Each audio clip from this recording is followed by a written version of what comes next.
आज हम बात करेंगे मेवाड़ के उस शेर की जिसकी कहानी साहस और शौर्य की मिसाल है। एक ऐसा योद्धा जिसका नाम था राणा सांगा। चलिए जानते हैं उस महान शासक की गाथा जिसने इतिहास पर अपनी एक ऐसी छाप छोड़ी जिसे आज भी याद किया जाता है।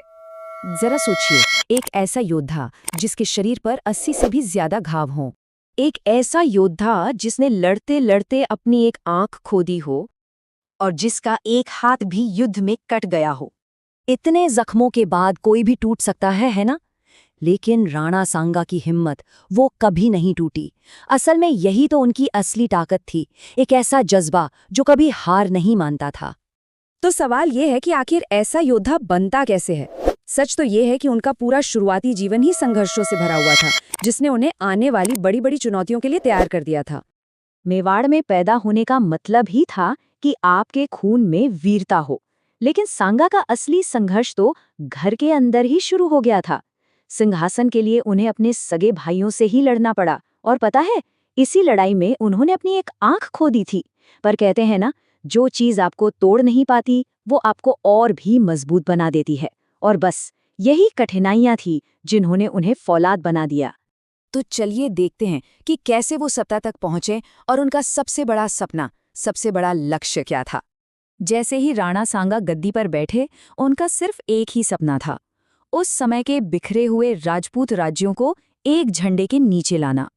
और इसके लिए उन्होंने एक के बाद एक कई लड़ाइयां लड़ी। पहले मालवा के सुल्तान को हराया, फिर गुजरात के शासकों को पीछे धकेला। देखते ही देखते वो पूरे उत्तरी भारत के सबसे ताकतवर शासक बन गए।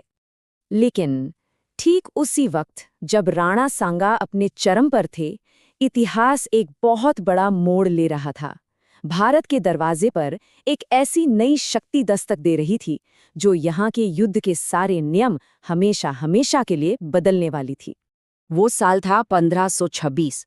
मध्य एशिया से आया एक हमलावर बाबर पानीपत की लड़ाई जीतकर दिल्ली की सल्तनत पर काबिज हो गया, और इसी के साथ भारत में मुगल साम्राज्य की नींव पड़ी।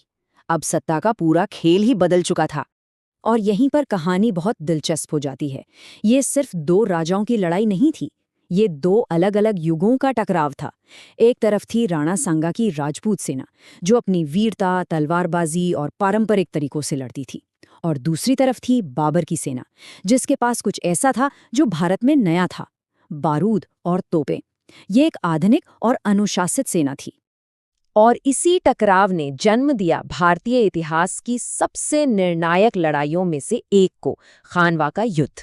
साल 1527, जगह थी खानवा।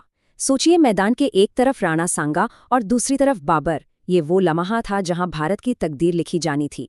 पता है, लड़ाई की शुरुआत में राजपूतों का पलड़ा भारी था। उनके जबरदस्त हमले ने बाबर की सेना के पांव उखाड़ दिए थे। एक वक्त तो ऐसा लगा कि मुगलों की हार तय है। लेकिन फिर बाबर ने अपना वो हथियार इस्तेमाल किया जिसके लिए कोई तैयार नहीं था, उसकी तोपें।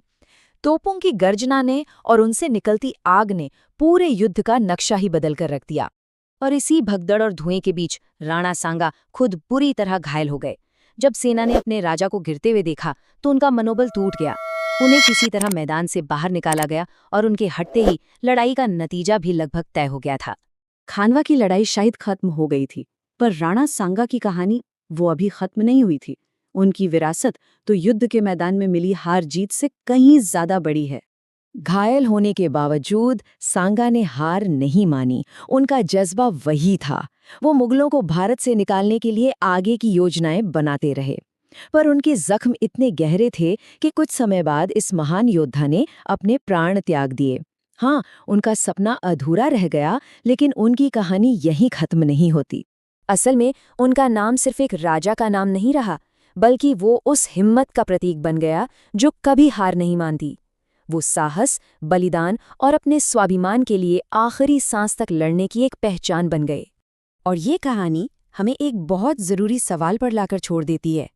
क्या सच्ची महानता और सच्चा साहस सिर्फ जीत में ही होता है, या फिर उस जज्बे में भी जिसके साथ कोई आखिरी दम तक लड़ता है, चाहे नतीजा जो भी हो?